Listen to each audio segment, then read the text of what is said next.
Krome is just a few miles down 8th Street from where I teach, FIU. But it's hard to see if you don't know it's there.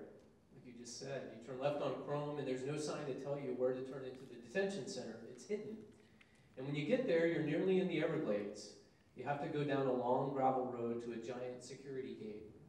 Before I started volunteering, I got a tour of Krome in 2013.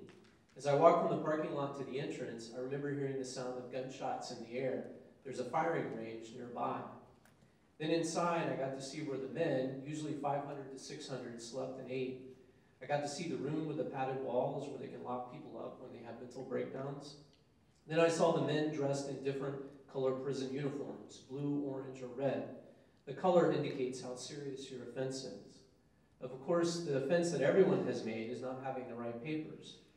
On that first tour, I met a man named Wally, and on the tour, he handed me a letter that told me his story, and he was asking for help. Wally was born in Mexico, but had lived in the U.S. since he was 14. He had an 11-year-old son who was a citizen.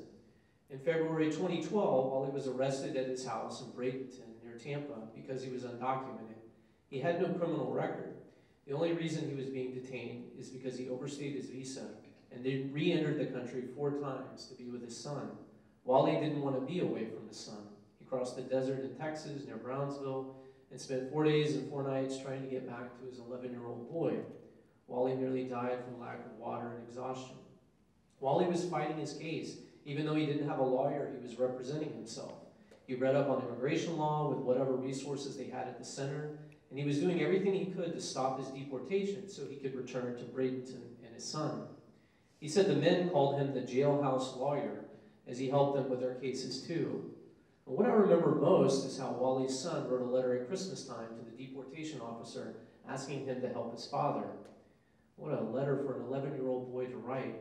Please return my father, his son wrote. The only thing I want is him. When you hear a story like that, you want to do something to help, and I believe that we could stop his deportation.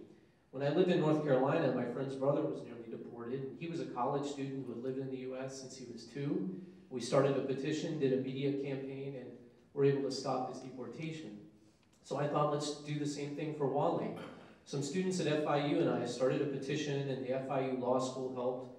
We wrote to our senators and congressional representatives. Nearly 5,000 people signed on, but this time, unfortunately, it didn't work. Wally was deported several months later.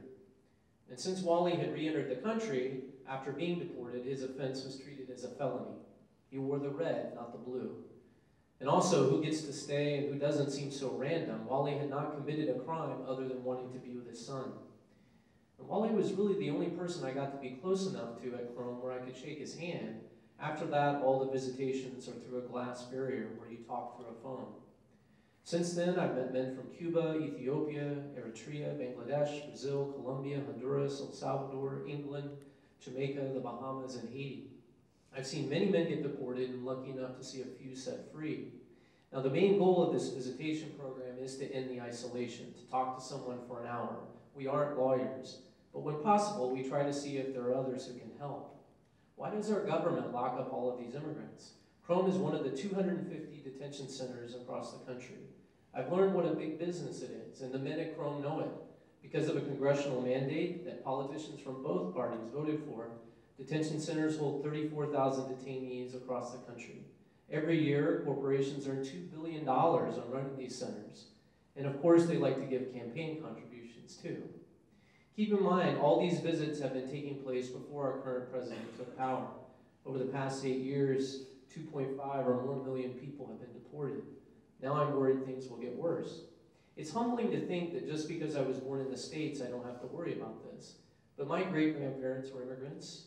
Wally's story is my story, and it's yours too. I hope someday this program will end. I hope someday we won't have any need for such a place. There has to be a better way.